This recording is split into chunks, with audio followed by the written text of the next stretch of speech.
fundamental da física. A equação de Einstein era simplesmente uma receita para a quantidade de energia necessária para criar impressão de massa. Significa que não existem duas entidades físicas fundamentais, uma coisa material e outra imaterial, mas apenas uma, a energia.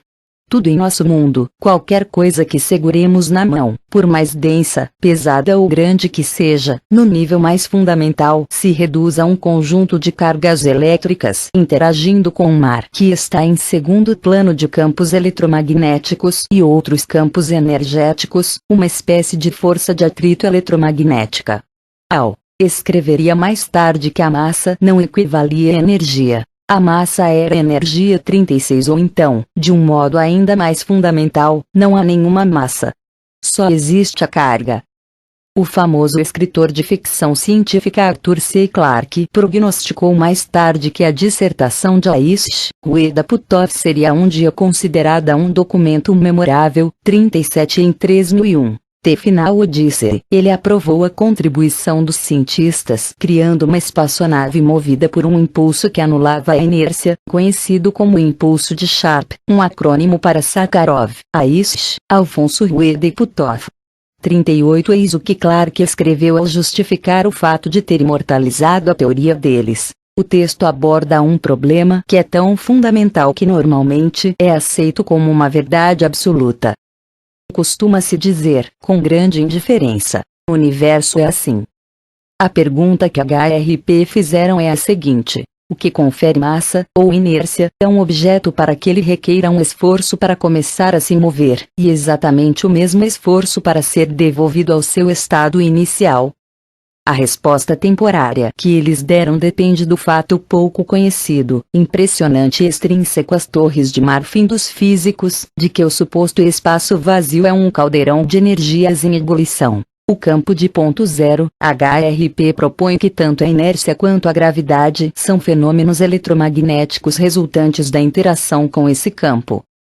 Tem havido inúmeras tentativas, que remontam a Faraday, de associar a gravidade ao magnetismo, e embora muitos pesquisadores afirmem ter obtido sucesso, nenhum dos resultados jamais foi confirmado. Entretanto, se a teoria de HRP puder ser comprovada, ela abrirá a perspectiva, por mais remota que seja, de os impulsos espaciais antigravitacionais, assim como a possibilidade, ainda mais fantástica, de se controlar a inércia. Isso poderia conduzir a algumas situações interessantes.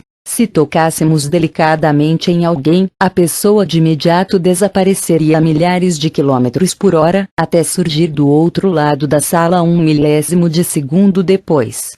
A boa notícia é que os acidentes de trânsito seriam praticamente impossíveis. Os automóveis e os passageiros poderiam se chocar a qualquer velocidade sem sofrer qualquer dano. 39. Em um artigo a respeito das futuras viagens espaciais que escreveu, Clarke disse o seguinte: se eu fosse um dos administradores da NASA, determinaria aos meus subordinados mais jovens e brilhantes, ninguém com mais de 25 precisaria se candidatar, que observassem longa objetivamente as equações de Puthoff et al. 40 mais tarde, Aisha Ueda e Daniel Coley, da IBM, publicariam um trabalho mostrando que o universo deve sua estrutura ao campo de ponto zero. Na opinião deles, o vácuo faz com que as partículas se acelerem, o que, por sua vez, as leva a se aglutinar em uma energia concentrada, ou no que chamamos de matéria 41. De certo modo, os membros da equipe Sharp fizeram o que Einstein não havia conseguido. 42 Comprovaram uma das leis mais fundamentais do universo e encontraram uma explicação para um de seus maiores mistérios. O campo de ponto zero fora instituído como a base de uma série de fenômenos físicos fundamentais. Bernie Aisha, com seus anos de NASA, estava voltado para as possibilidades abertas às viagens espaciais, tendo a inércia, a massa e a gravidade ligadas a esse mar de energia situado em segundo plano. Tanto ele como Al obtiveram financiamento para desenvolver uma fonte de energia extraída do vácuo. No caso de Bernie e Aisha, as verbas vieram de um setor da NASA que estava ansioso para promover viagens espaciais. Se fosse possível extrair energia do campo de ponto zero a partir de onde quer que estivéssemos no universo, não precisaríamos carregar combustível conosco. Poderíamos simplesmente içar as velas no espaço e recorrer ao campo de ponto zero, uma espécie de evento universal, sempre que precisássemos. Puthoff demonstrara, em outra dissertação, também em coautoria com Daniel Coley, que, em princípio, nada havia nas leis da termodinâmica que excluíssem a possibilidade de que se extraísse energia do campo de ponto 043. A outra ideia era manipular as ondas do campo de ponto zero para que pudessem agir como uma força unilateral, empurrando o nosso veículo. Bernoulli imaginou que, em algum ponto do futuro, talvez fosse possível simplesmente ajustar nosso transdutor, transformador de ondas, e seguir em frente. No entanto, o que é ainda mais exótico, se pudéssemos modificar ou desligar a inércia, talvez fôssemos capazes de dar a partida em um foguete com muito pouca energia, apenas modificando as forças que o impedem de se mover. Ou então poderíamos usar um foguete muito rápido, modificando a inércia dos astronautas de maneira que eles não fossem achatados pelas forças da gravidade. E se pudéssemos, de algum modo, desligar a gravidade, poderíamos alterar o peso do foguete ou a força necessária para acelerá-lo. 44 As possibilidades eram intermináveis. Mas esse não era o único aspecto da energia do ponto zero. Em alguns de seus outros trabalhos, ao se deparar com pesquisas sobre a levitação, a visão cética moderna era que essas façanhas eram executadas por meio de truques ou eram alucinações de fanáticos religiosos. Porém, muitas das pessoas que haviam tentado desmascarar esses feitos tinham falhado. Al encontrou anotações requintadas sobre tais eventos. Para o físico que existia dentro dele, que sempre precisava desmontar uma situação considerada e examinar as partes, como fizera na juventude com os aparelhos usados pelos radioamadores, o que estava sendo descrito parecia ser um fenômeno relativístico. A levitação é categorizada como psicocinese, que é a capacidade de os seres humanos fazerem com que objetos, ou as próprias pessoas, se movimentem na ausência de qualquer força conhecida. Os casos registrados de levitação com os quais Al havia topado só pareciam possíveis em termos físicos se a gravidade tivesse sido de alguma maneira manipulada. Se essas flutuações no vácuo, consideradas tão inexpressivas pela maioria dos físicos quânticos, de fato correspondessem a algo que pudesse ser aproveitado à vontade, fosse para abastecer automóveis ou mover objetos apenas concentrando nossa atenção neles, então as implicações, não só de sua utilização como combustível, seriam enormes em todos os aspectos de nossa vida. Poderia ser a coisa mais próxima que temos do que em Guerra nas Estrelas era chamado de a força. Em seu trabalho profissional, Al tinha o cuidado de permanecer sempre dentro dos limites da teoria conservadora da física. Entretanto, no âmbito pessoal, estava começando a entender as implicações metafísicas de um mar de energia existente em um plano de fundo. Se a matéria não era estável, e sim um elemento essencial em um ambiente subjacente, um mar aleatório de energia, então deveria ser possível utilizá-la como uma matriz vazia sobre a qual padrões coerentes poderiam ser inscritos, ainda mais porque o campo de ponto zero havia registrado tudo o que já acontecera no mundo por intermédio da codificação da interferência das ondas. Esse tipo de informação poderia explicar a partícula coerente e as estruturas de campo.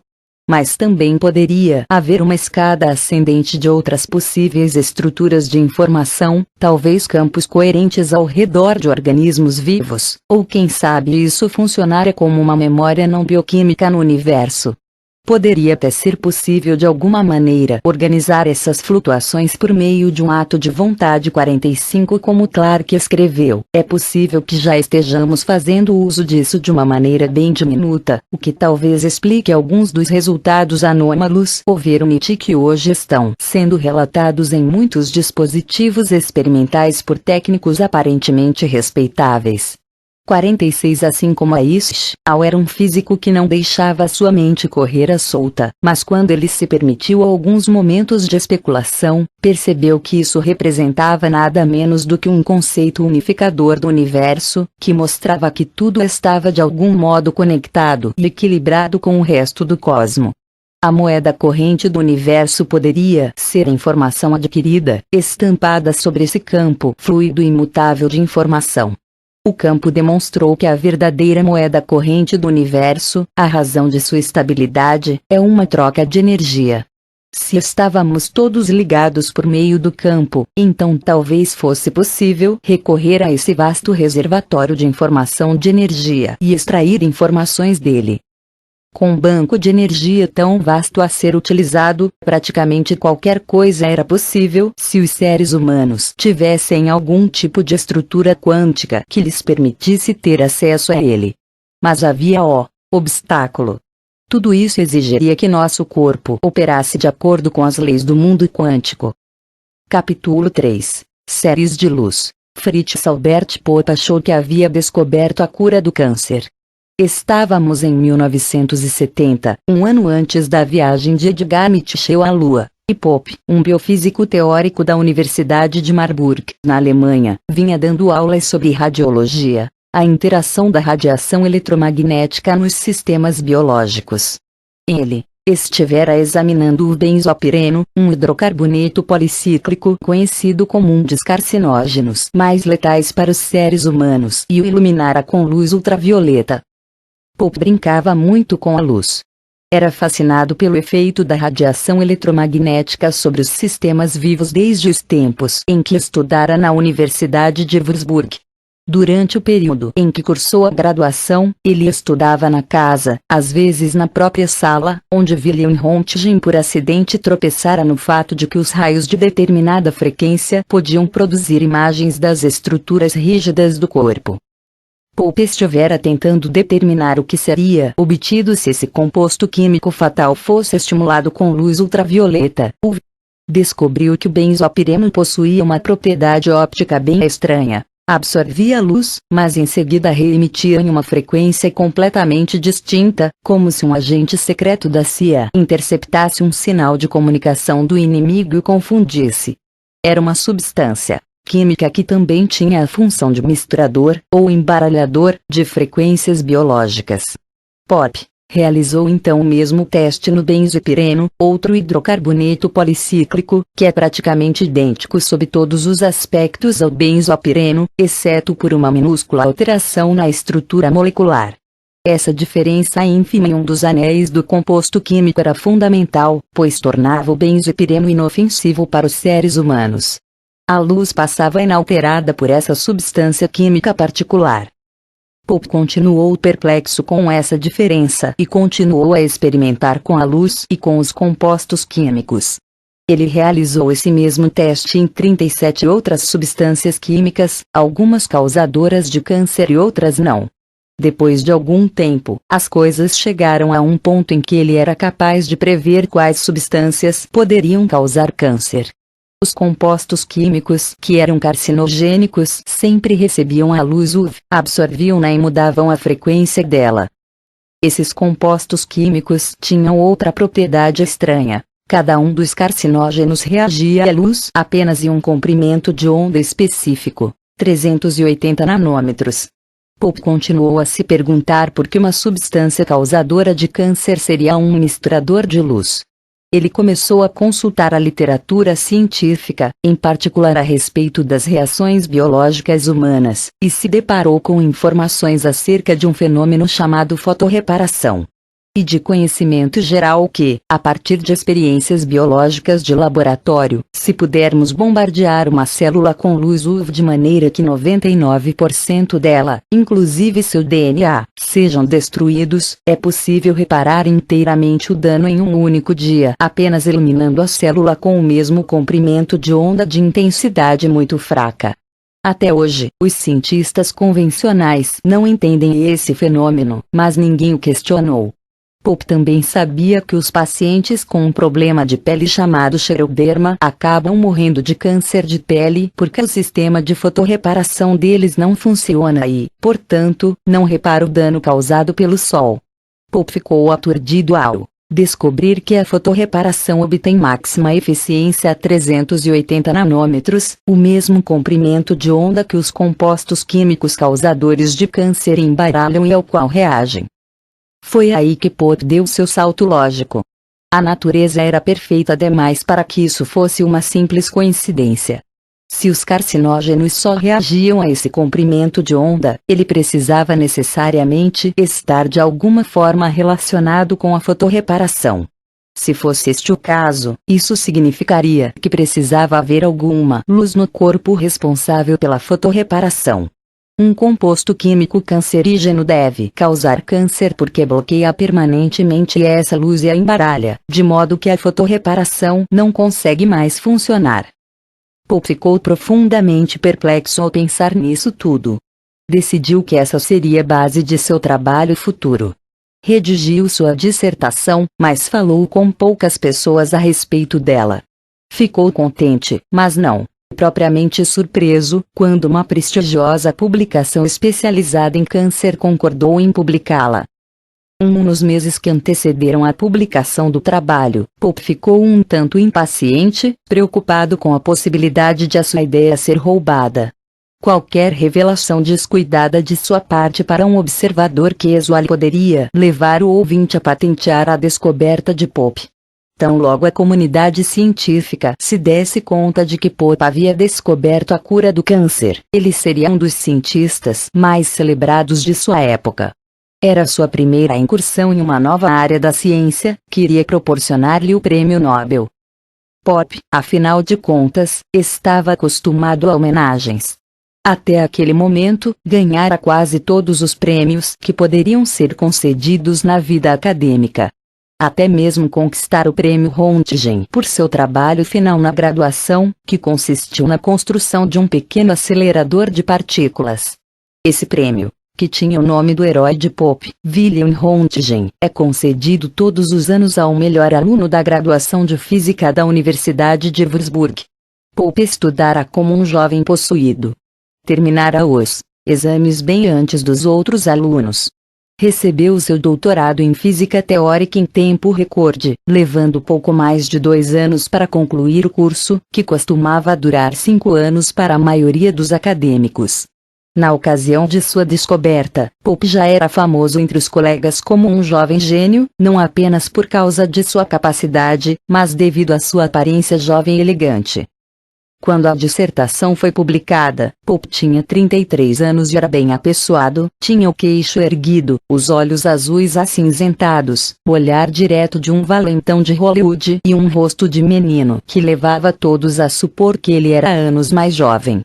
Até mesmo sua esposa, 7 anos mais nova, era frequentemente tida como mais velha do que ele. E na verdade, havia algo de valentão a respeito dele. Pope tinha a reputação de ser o melhor esgrimista do campus, condição que fora posta à prova em vários duelos, um dos quais o deixara com um corte ao longo do lado esquerdo da cabeça. A aparência e a postura de Pope não correspondiam à seriedade de seus estudos. À semelhança de Edgar Mitchell, ele era ao mesmo tempo filósofo e cientista. Quando ainda era criança, tentara compreender o mundo, encontrar uma solução geral que pudesse aplicar a tudo na sua vida. Planejara inclusive estudar filosofia, até que um professor o convenceu de que a física talvez fosse um território mais fértil, já que ele desejava encontrar uma única equação que contivesse o segredo da vida. Não obstante, a física clássica, com sua afirmação de que a realidade é um fenômeno que independe do observador, o deixara profundamente desconfiado. Pope havia estudado Kant e acreditava, assim como o filósofo, que a realidade era a criação de sistemas vivos. O observador precisa estar no centro da criação de seu próprio mundo. Pope foi exaltado por sua dissertação.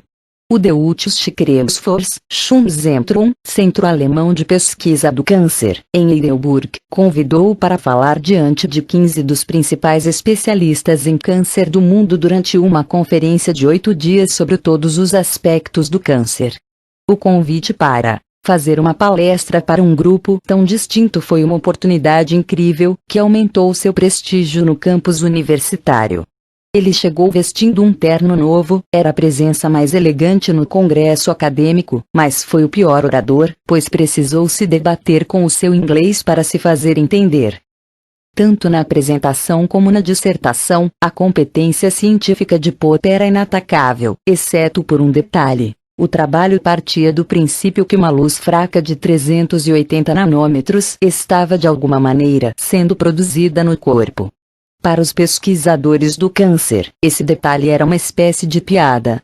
Você não acha, perguntaram eles a Pope, que se houvesse luz no corpo, alguém, em algum lugar, já teria percebido? Uma única pesquisadora, uma fotoquímica do Instituto Madame Curie, que estava trabalhando na atividade carcinogênica das moléculas, acreditava que Pope estava certo. Convidou-o para trabalhar com ela em Paris, mas morreu de câncer antes que Pope pudesse se juntar a ela. Os pesquisadores desafiaram Pope a apresentar provas, e ele estava preparado com um contradesafio. Se eles o ajudassem a construir o equipamento adequado, ele mostraria de onde a luz vinha. Pouco tempo depois, um aluno chamado Bernard Ruth procurou Pope e pediu que ele orientasse sua dissertação de doutorado. Claro, respondeu Pope, mas você precisa mostrar que existe luz no corpo. Ruth achou a sugestão ridícula.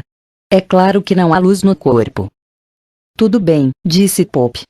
Apresente-me então uma evidência de que não há luz no corpo e você poderá obter seu diploma de doutorado. Esse encontro foi excelente para Pope, pois Ruth revelou-se um excelente físico experimental. Ele se empenhou em construir um equipamento que iria demonstrar, de uma vez por todas, que nenhuma luz era emanada pelo corpo. Em 2 anos, ele produziu uma máquina que lembrava um detector de raios-x, EMI 9558K Selected Typed, que usava uma fotomultiplicadora que lhe permitia contar a luz, fóton por fóton.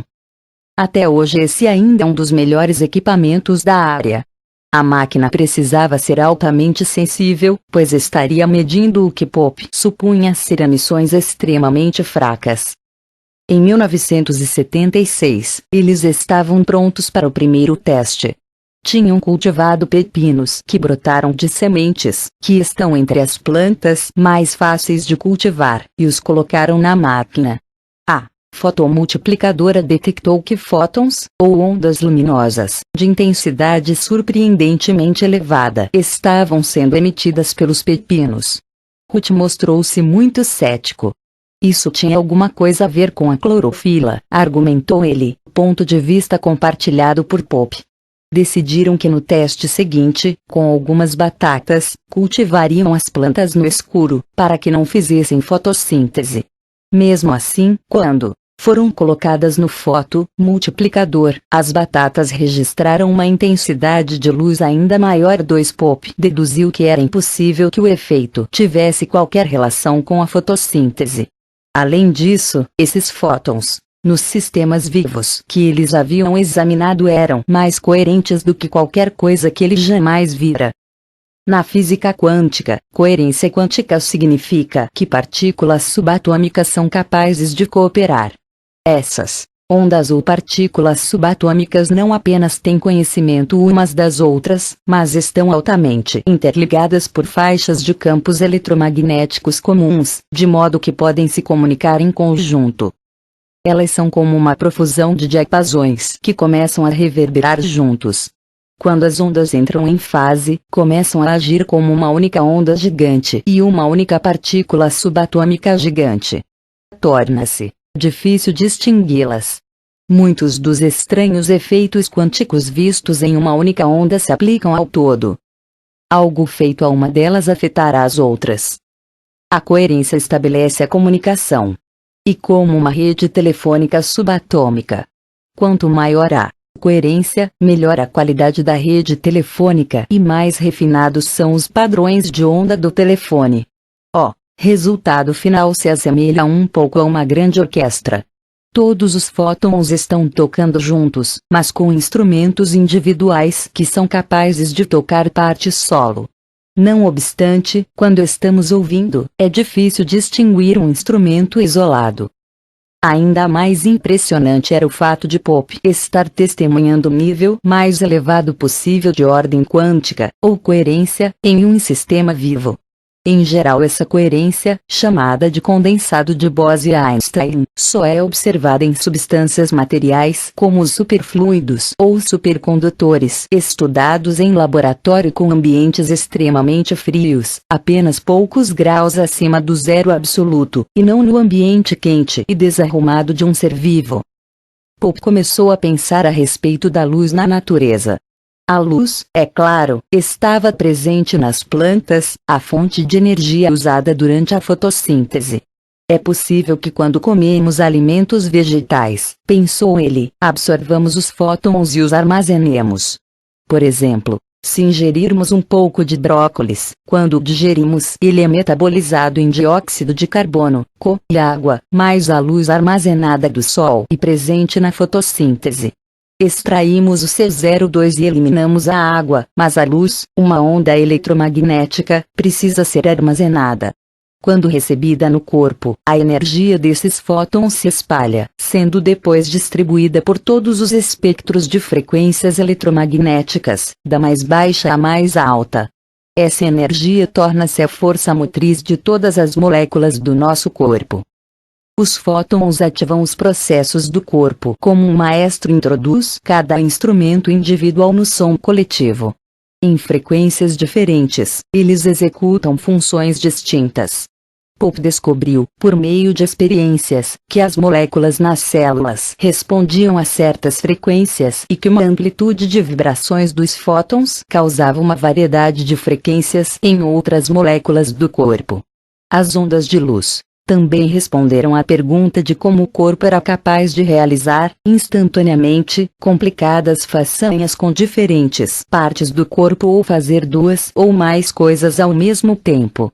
Essas emissões de biofótons, como ele estava começando a chamá-las, podiam fornecer um perfeito sistema de comunicação, transferir informações para muitas células do organismo.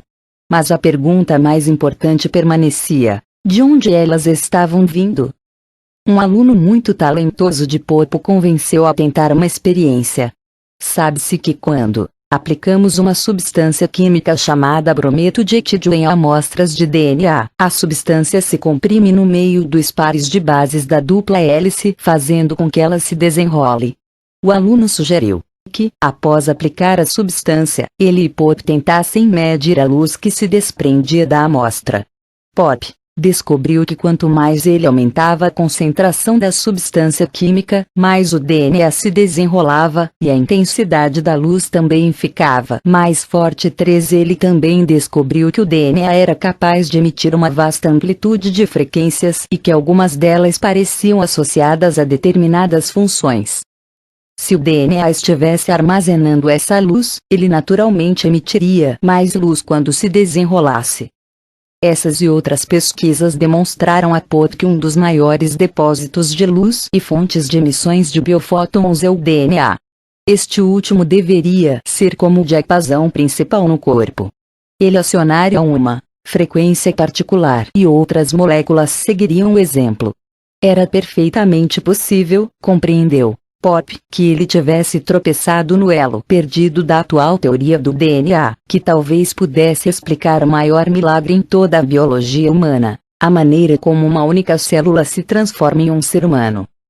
Um dos maiores mistérios da biologia é saber como nós e todos os outros seres vivos assumimos formas geométricas. A maioria dos cientistas modernos entendem por que temos olhos azuis ou como chegamos a ter 1,80 m de altura, e até mesmo como as células se dividem. No entanto, a maneira como essas células sabem exatamente onde se colocar em cada estágio do processo de formação para que um braço se torne um braço e não uma perna, assim como o próprio mecanismo que leva essas células a se organizarem e se reunirem, formando algo que se parece com uma forma humana tridimensional, são coisas bem mais difíceis de compreender.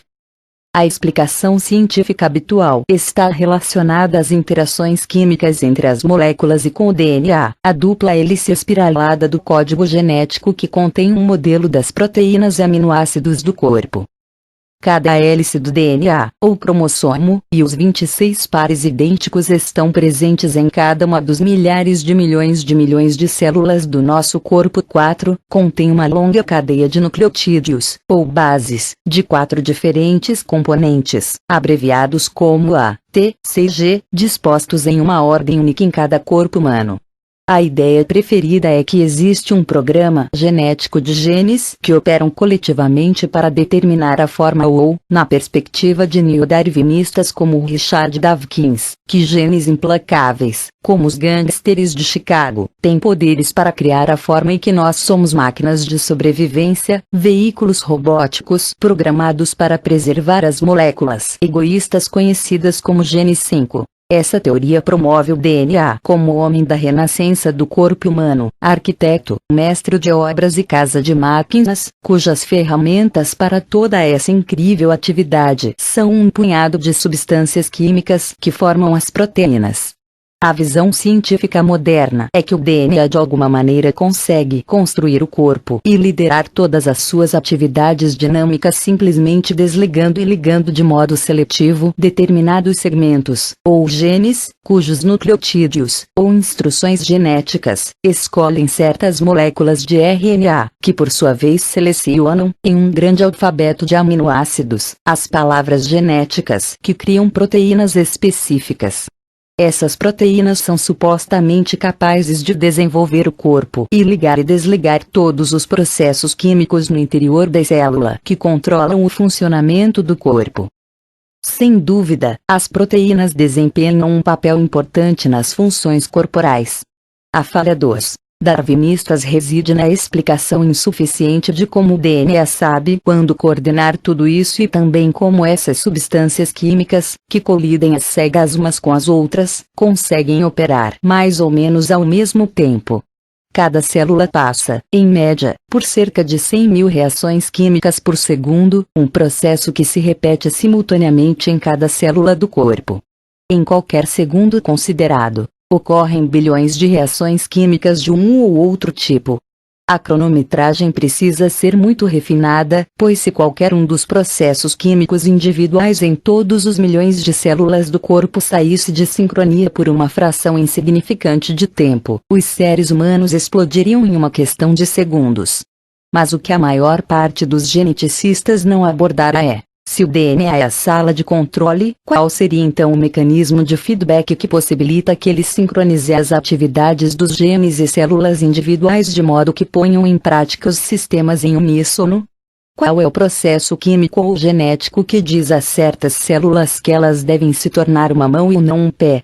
E quais processos celulares ocorrem em que ocasião?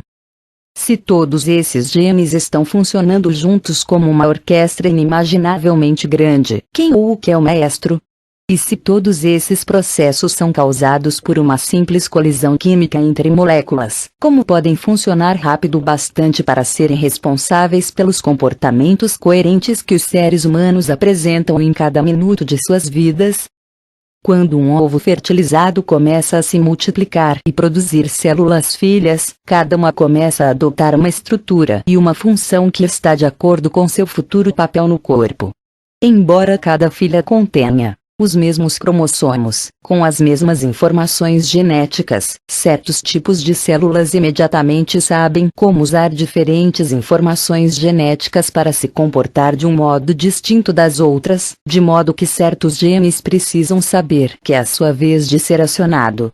Além disso, cada célula precisa ser capaz de ter conhecimento das células vizinhas para descobrir como elas se encaixam no plano global. Isso requer nada menos do que um método engenhoso de comunicação entre as células em um estágio muito inicial do desenvolvimento do embrião, e a mesma sofisticação a cada momento de nossa vida. Os geneticistas reconhecem que a diferenciação das células depende por inteiro do fato de as células saberem se diferenciar desde cedo e depois, de algum modo, lembrarem-se de que são diferentes e passarem adiante essa informação vital para as gerações subsequentes de células. No momento, os cientistas dão de ombros para como tudo isso pode ser realizado, ainda mais por acontecer em um ritmo tão rápido. O próprio Dawkins admite o seguinte: como exatamente isso acaba conduzindo ao desenvolvimento de um bebê é uma história que levará décadas, talvez séculos, para ser solucionada pelos embriologistas. Mas, que esse desenvolvimento acontece é um fato. Em outras palavras, à semelhança de policiais desesperados para encerrar um caso, os cientistas prenderam o suspeito mais provável sem se incomodar com o processo de recolher provas. Os detalhes dessa certeza absoluta de como as proteínas poderiam realizar tudo isso sozinhas são deixados sem solução. 7 Quanto à orquestração dos processos celulares, os bioquímicos nunca de fato fazem essa pergunta. 8 O biólogo britânico Rupert Sheldrake preparou um dos mais constantes e ruidosos desafios a essa abordagem, argumentando que a ativação dos genes e as proteínas não explicam o desenvolvimento da forma, assim como a entrega de materiais de construção no local de uma obra não explica a estrutura da casa que está sendo construída. A teoria genética atual tampouco esclarece, afirma ele, como um sistema em desenvolvimento pode autorregular-se ou crescer normalmente se uma parte do sistema for acrescentada ou removida, e também não explica como um organismo se regenera, substituindo estruturas ausentes ou danificadas. 9. Em um ímpeto de febril inspiração enquanto estava em um ashram na Índia, Sheldrake elaborou sua hipótese de causação formativa, que argumenta que a forma das coisas vivas que se auto-organizam, tudo desde moléculas e organismos até a sociedade e as galáxias, é moldada por campos mórficos.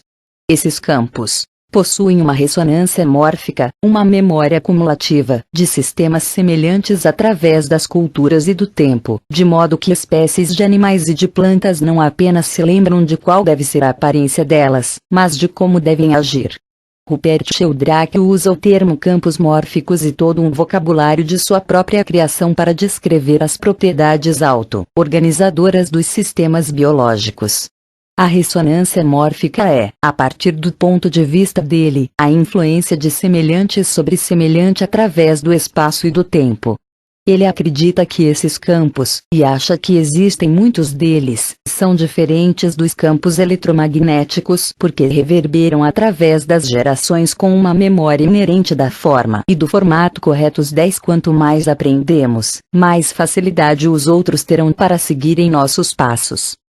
A teoria de Sheldrake é bela e elaborada de maneira simples. Não obstante, ele próprio admite que ela não explica as propriedades físicas de como tudo isso pode ser possível, ou de como todos esses campos podem armazenar essas informações. 11. Pope acreditava que tinha, nas emissões de biofótons, uma resposta para a questão da morfogênese, assim como para a Gestaltbildung, a coordenação e comunicação das células que só poderiam ocorrer em um sistema holístico, com um orquestrador principal. Pope demonstrou em suas experiências que essas fracas emissões de luz eram suficientes para orquestrar o corpo. As emissões precisavam ser de baixa intensidade porque essas comunicações ocorriam em um nível quântico, e as intensidades mais elevadas só seriam sentidas no mundo das escalas maiores. Quando Pope começou a pesquisar essa área, percebeu que estava se apoiando nos ombros de muitas outras pessoas, cujos trabalhos sugeriam um campo de radiação eletromagnética que de algum modo orienta o crescimento do corpo celular. Foi o cientista russo Alexander Gurevich que teve o mérito de ser o primeiro a descobrir o que ele chamou de radiação mitogenética em raízes de cebola na década de 1920.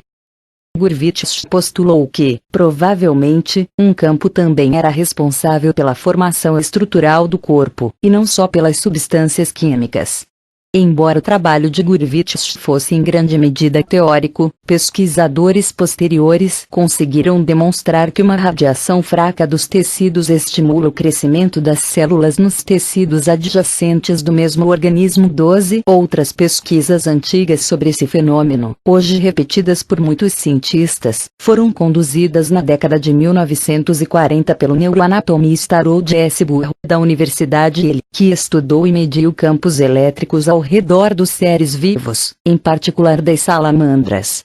Burr descobriu que estas possuíam um campo de energia moldado como uma salamandra adulta, e que esse modelo existia inclusive no ovo não fertilizado. 13. Burr também descobriu campos elétricos ao redor de todos os tipos de organismos, entre eles o mofo, as salamandras, as rãs e os seres humanos. 14. As mudanças nas cargas elétricas pareciam estar correlacionadas com o crescimento, o sono, a regeneração, a luz, a água, as tempestades, o desenvolvimento do câncer, e até mesmo com as fases da lua. 15. Em suas experiências com as plantas cultivadas a partir de sementes, por exemplo, ele descobriu campos elétricos que se pareciam com a planta adulta final. Outra experiência preliminar interessante foi realizada no início dos anos 20 por Elmer Lund, pesquisador da Universidade do Texas, sobre as hidras, diminuto animal aquático que possui até 12 cabeças capazes de se regenerar. Lund, e depois outros cientistas, descobriu que podia controlar a regeneração aplicando minúsculas correntes através do corpo da hidra. Ao usar uma corrente forte o bastante para neutralizar a força elétrica do animal, Lund conseguiu fazer com que uma cabeça se formasse onde deveria ter surgido uma cauda. Em pesquisas posteriores realizadas na década de 1950, G. Marsh H. W. Benz descobriram que na presença de voltagens elevadas, até mesmo um plateuminto intacto começa a se reorganizar, com a cabeça transformando-se em cauda e vice-versa. 16. No entanto, outras pesquisas demonstraram que embriões muito jovens, privados de seu sistema nervoso e transplantados para um embrião saudável, sobreviverão, como um irmão siamês, nas costas dos embriões saudáveis. Outras experiências ainda demonstraram que a regeneração pode até mesmo ser revertida ao se passar uma pequena corrente através do corpo de uma salamandra. O ortopedista Robert O. Bechter se dedicou principalmente a um trabalho relacionado a tentativas de estimular ou acelerar a regeneração nos seres humanos e em outros animais. Entretanto, ele também publicou muitos relatos de experiências no Journal of Bone and Joint Surgery demonstrando uma corrente de lesão, onde animais como as salamandras, com membros amputados, desenvolvem uma mudança de carga no local do coto, cuja voltagem aumenta até que o novo membro apareça. 17. Muitos biólogos e físicos apresentaram a ideia de que a radiação e as ondas oscilantes são responsáveis pela sincronia da divisão celular e por enviar instruções cromossômicas para todo o corpo. Talvez o mais conhecido deles, Herbert Froelich, da Universidade de Liverpool e ganhador da prestigiosa medalha Max Planck, prêmio anual da German Physical Society que visa homenagear a carreira de um físico importante, tenha sido um dos primeiros a introduzir a ideia de que algum tipo de vibração coletiva era responsável por levar as proteínas a cooperar umas com as outras e cumprir instruções do DNA e das proteínas celulares. Froelich até mesmo previu que certas frequências, hoje chamadas de frequências de Froelich, situadas logo abaixo das membranas da célula, poderiam ser geradas por vibrações nessas proteínas. A comunicação por onda era supostamente a forma pela qual as menores atividades das proteínas, o trabalho dos aminoácidos, por exemplo, seriam executadas e uma boa maneira de sincronizar as de atividades entre as proteínas e o sistema como um todo. 18. Em suas próprias pesquisas, Froelich demonstrara que uma vez que a energia atinge certo limiar, as moléculas começam a vibrar em uníssono até alcançar um nível elevado de coerência. No instante em que as moléculas atingem esse estado de coerência, elas adquirem determinadas qualidades da mecânica quântica, inclusive a não localidade. Elas chegam ao ponto em que podem funcionar em conjunto. 19 O físico italiano Renato Nobili da Università degli Studi di Padova acumulou provas experimentais de que frequências eletromagnéticas ocorrem em tecidos animais. Ele descobriu em experiências que o fluido nas células promove correntes e padrões de onda, e que eles correspondem a padrões de onda captados em leituras de eletroencefalograma (LEC) realizadas no córtex cerebral e no couro cabeludo. 20 O russo Albert Szent-Györgyi, ganhador do Prêmio Nobel, postulou que as células das proteínas atuam como semicondutores, preservando e passando adiante, como informações, a energia dos elétrons. 21 Contudo, a maior parte dessas pesquisas, inclusive o trabalho inicial de Gurvitch, havia sido em grande medida desconsiderado, principalmente porque não existia nenhum equipamento sensível bastante para medir essas minúsculas partículas de luz antes da invenção da máquina de Pope. Além disso, quaisquer ideias a respeito do emprego da radiação na comunicação celular eram totalmente desprezadas em meados do século XX, devido à descoberta dos hormônios e ao nascimento da bioquímica, que propunha que tudo podia ser explicado por meio dos hormônios ou de reações químicas. Na ocasião em que Pope teve à disposição sua máquina de luz, ele estava mais ou menos sozinho no que dizia respeito a uma teoria de radiação do DNA. Porém, continuou obstinadamente com suas experiências, aprendendo mais acerca das propriedades dessa misteriosa luz. Quanto mais ele testava, mais descobria que todas as coisas vivas, das plantas e animais mais básicos aos seres humanos e sua sofisticada complexidade, emitiam uma corrente permanente de fótons, que variavam de apenas alguns poucos a centenas. Número de fótons emitidos parecia estar relacionado com a posição do organismo na escala evolucionária. Quanto mais complexo o organismo, menos fótons eram emitidos. Os animais e plantas rudimentares tendiam a emitir 100 fótons por centímetro quadrado por segundo, em um comprimento de onda entre 200 e 800 nanômetros, que corresponde a uma frequência muito elevada de onda eletromagnética, bem dentro da amplitude de luz visível, ao passo que os seres humanos emitiam apenas 10 fótons na mesma área, no mesmo tempo e na mesma frequência. Pope também descobriu outra curiosidade. Quando a luz brilhava sobre células vivas, estas assimilavam a luz e, depois de algum tempo, passavam a brilhar intensamente, um processo chamado de luminescência com retardo. Ocorreu a Pope que isso poderia ser um dispositivo de correção. O sistema vivo precisaria manter um delicado equilíbrio de luz. Nesse caso, quando estava sendo bombardeado com luz em demasia, ele rejeitava o excesso. Muito poucos lugares no mundo podem ser considerados completamente escuros. O único candidato adequado seria um recinto onde permanecessem apenas um punhado de fótons. Pope tinha um lugar assim, uma sala tão escura que apenas um número bastante reduzido de fótons de luz podia ser detectado nela por minuto. Esse era o único laboratório próprio para a medição da luz dos seres humanos. Ele começou a estudar os padrões das emissões de biofótons de alguns de seus alunos. Em uma série de pesquisas, pediu a um deles, uma jovem saudável de 27 anos, que se sentasse na sala todos os dias durante 9 meses, enquanto ele fazia leituras de fótons em uma pequena área da mão e da testa dela. Pope analisou então os dados e descobriu, para sua surpresa, que as emissões de luz seguiam determinados padrões definidos, ritmos biológicos em 7, 14, 32, 80 e 270 dias, quando as emissões eram idênticas, mesmo depois de um ano. As emissões das mãos esquerda e direita também estavam relacionadas.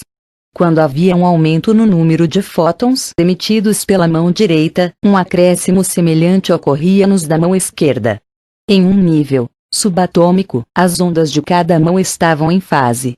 Sob o aspecto da luz, a mão direita sabia o que a esquerda estava fazendo. As emissões também pareciam seguir outros ritmos biológicos naturais. Similaridades foram observadas durante o dia ou a noite, por semana, por mês, como se o corpo também estivesse seguindo, além de seus próprios, os biorritmos do mundo. Até então, Pope havia estudado apenas pessoas saudáveis, encontrando uma refinada coerência no nível quântico. Mas que tipo de luz estaria presente em uma pessoa doente? Ele experimentou a sua máquina em uma série de pacientes com câncer.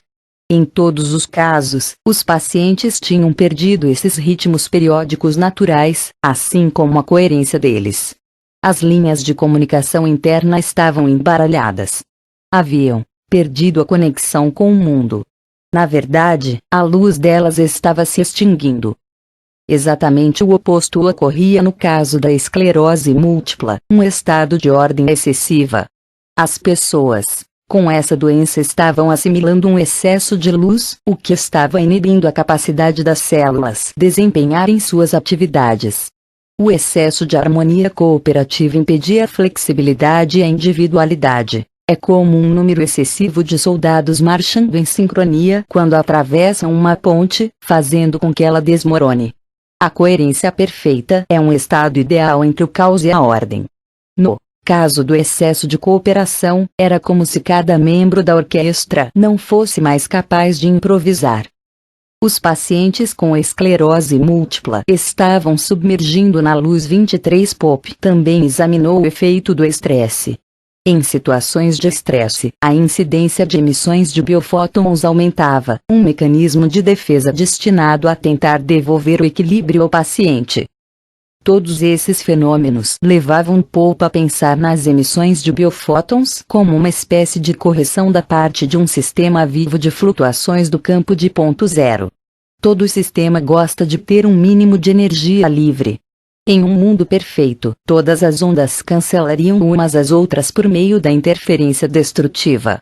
No entanto, isso é impossível com o campo de ponto zero, onde essas minúsculas flutuações de energia constantemente perturbam o sistema. A emissão de fótons é um gesto compensatório, destinado a interromper esse distúrbio e tentar alcançar uma espécie de equilíbrio energético. No pensamento de Pope, o campo de ponto zero obriga o ser humano a ser uma vela. O corpo mais saudável teria a luz mais baixa e estaria mais próximo do estado zero, o estado mais desejável, o mais perto que as coisas vivas poderiam chegar do nada. Pope reconheceu então que o objeto de sua experimentação era algo ainda maior do que uma cura para o câncer ou a Gestaltbildung. Ele estava diante de um modelo que oferecia uma explicação melhor do que a teoria neo-darwinista vigente para a maneira como os seres vivos evoluem no planeta. Em vez de um sistema de erro auspicioso, mas essencialmente aleatório, o fato de o DNA usar frequências de todo tipo como ferramenta de informação sugeriria, ao contrário, um sistema de feedback de perfeita comunicação, por meio de ondas que codificam e transferem informações. Talvez isso pudesse explicar a capacidade de regeneração do corpo. Os corpos de inúmeras espécies de animais têm demonstrado a capacidade de regeneração de um membro perdido. As experiências com salamandras na década de 1930 demonstraram que um membro inteiro, pata, pulso, osso, antebraço, podia ser amputado e se regenerar por completo como se estivesse seguindo um projeto oculto. Esse modelo talvez pudesse explicar também o fenômeno do membro fantasma, a forte sensação física que pessoas mutiladas têm de que uma perna ou um braço amputado ainda está presente. Muitos mutilados, que se queixam de câimbras, dores ou coceiras no membro amputado talvez estejam experimentando uma sensação física verdadeira de algo que ainda existe, uma sombra do membro gravada no campo de ponto 024. Pope se deu conta de que a luz no corpo talvez pudesse até conter o segredo da saúde e da doença. Em determinada experiência, ele comparou a luz emitida de ovos caipira com aquela produzida por ovos de galinhas criadas em cativeiro. Os fótons nos ovos gerados pelas primeiras eram bem mais coerentes do que os encontrados nos ovos produzidos por galinhas criadas em cativeiro. O alimento mais saudável tinha a intensidade de luz mais baixa e mais coerente.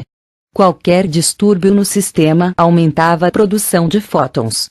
A saúde era um estado de perfeita comunicação subatômica, e a doença era um estado em que a comunicação se interrompe. Estamos doentes quando as nossas ondas estão fora de sincronia. Quando Pope começou a publicar os resultados que encontrou, começou a atrair a inimizade da comunidade científica. Muitos de seus colegas cientistas alemães acreditavam que a centelha brilhante de Pope havia se apagado. Na universidade onde trabalhava, os alunos que desejavam estudar as emissões de biofótons começaram a ser censurados. Em 1980, quando o contrato de Pope como professor assistente expirou, a universidade teve uma desculpa para pedir-lhe que fosse embora. 2 dias antes do término do prazo de permanência dele no cargo, funcionários da universidade entraram em seu laboratório e exigiram que ele entregasse todos os equipamentos. Por sorte, Pope tinha sido avisado da incursão e havia escondido a fotomultiplicadora no porão do alojamento de um estudante solidário. Ao deixar o campus, partiu com seu precioso equipamento intacto. Pope foi tratado pela Universidade de Marburg como um criminoso condenado, e sem um julgamento justo.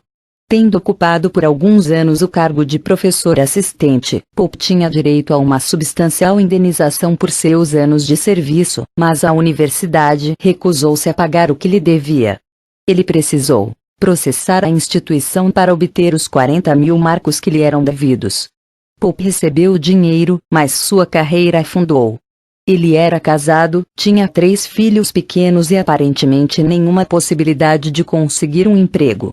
Na época, nenhuma universidade estava preparada para lidar com os estudos dele. Parecia que a carreira acadêmica de Pope havia terminado. Ele passou 2 anos na indústria privada, trabalhando na Roedler, fabricante farmacêutica de medicamentos homeopáticos, uma das poucas organizações a acolher suas extravagantes teorias. Não obstante, Pope, um obstinado autocrata em seus laboratórios, era igualmente obstinado em persistir em sua pesquisa, convencido de sua veracidade. Com o tempo, conseguiu um protetor, o professor Walter Nagu, da Universidade de Kaiserslautern, que convidou Pope para trabalhar com ele. Uma vez mais, a pesquisa de Pope causou revolta na faculdade, que exigiu a renúncia dele, alegando que os estudos de Pope estavam manchando a reputação da instituição. Por fim, Pope conseguiu um emprego no Centro de Tecnologia de Kaiserslautern, que é amplamente patrocinado por subsídios do governo para pesquisas aplicadas. Seriam necessários 25 anos para que ele reunisse adeptos na comunidade científica. Lentamente, alguns seletos cientistas do mundo inteiro começaram a pensar na possibilidade de que o sistema de comunicação do corpo pudesse ser uma complexa rede de ressonância e frequência. Mais tarde, eles iriam formar o Instituto Internacional de Biofísica, composto de 15 grupos de cientistas de centros de pesquisa do mundo inteiro. Pope encontrara escritórios para o seu novo grupo em Neuss, perto de Düsseldorf.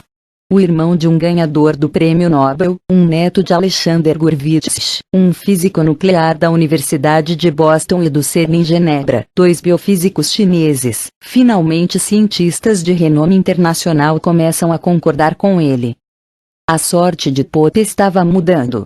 De repente, ele começou a receber ofertas e contratos para cátedras de respeitáveis universidades do mundo inteiro. Pope e seus novos colegas prosseguiram o trabalho e passaram a estudar as emissões de luz de diversos organismos da mesma espécie, primeiro fazendo experiências com um tipo de pulga d'água chamada Daphnia. Eles descobriram algo que era nada menos do que impressionante. Testes realizados com uma fotomultiplicadora revelaram que as pulgas d'água estavam absorvendo umas das outras a luz que emitiam. Pope repetiu a mesma experiência em peixes pequenos e descobriu que eles faziam a mesma coisa. De acordo com o fotomultiplicador, os girassóis eram como um aspirador biológico, avançavam em direção aos fótons mais solares a fim de aspirá-los. Até mesmo as bactérias absorviam fótons do meio onde fossem colocadas 25. Começou a ficar claro para Pope que essas emissões tinham um objetivo fora do corpo. A ressonância da onda não estava sendo usada apenas para a comunicação dentro do corpo, mas entre coisas vivas. 2 seres saudáveis estavam envolvidos na absorção de fótons, como ele denominou o processo, permutando os mesmos. Pope compreendeu que essa troca poderia revelar o segredo de alguns dos enigmas mais persistentes do reino animal, como cardumes de peixes ou bandos de pássaros criam uma coordenação perfeita e instantânea. Muitas experiências sobre o instinto de retorno dos animais demonstram que essa capacidade não tem nada a ver com seguir trilhas habituais, com odores ou mesmo com os campos magnéticos da Terra, mas com uma comunicação silenciosa, que age como um elástico invisível, mesmo quando os animais estão a quilômetros de distância dos seres humanos. 26 No caso dos seres humanos, havia outra possibilidade. Se podíamos assimilar os fótons de outros seres vivos, talvez pudéssemos também usar as informações contidas neles para corrigir a nossa própria luz se ela ficasse instável. Pope começara a fazer experiências para verificar essa possibilidade. Se algumas substâncias químicas cancerígenas eram capazes de alterar as emissões de biofótons, poderia então ser o caso de outras substâncias poderem reintroduzir uma melhor comunicação. Pope se perguntou se determinados extratos vegetais poderiam modificar o caráter das emissões das células cancerosas, fazendo com que elas começassem a se comunicar de novo com o resto do corpo. Começou a fazer experiências com várias substâncias não tóxicas que supostamente conseguiam tratar o câncer. Exceto em um dos casos, as substâncias só fizeram aumentar os fótons das células com tumor, tornando-as ainda mais mortais para o corpo. A única história bem-sucedida foi a do visco, que pareceu ajudar o corpo a ressocializar a emissão de fótons das células tumorosas, fazendo-as voltar ao normal. Em um de inúmeros casos, Pope se deparou com uma mulher na casa dos 30 anos com câncer na vagina e na mama. Experimentou visco e outros extratos vegetais em amostras do tecido canceroso da mulher e descobriu que um medicamento particular à base de visco criava uma coerência no tecido semelhante à do corpo. Com o consentimento de seu médico, a paciente começou a se tratar exclusivamente com o extrato de visco. Um ano depois, todos os seus exames de laboratório registravam que ela voltara ao normal. Uma mulher cujo caso de câncer tinha sido considerado terminal teve a sua luz adequada restaurada graças a um simples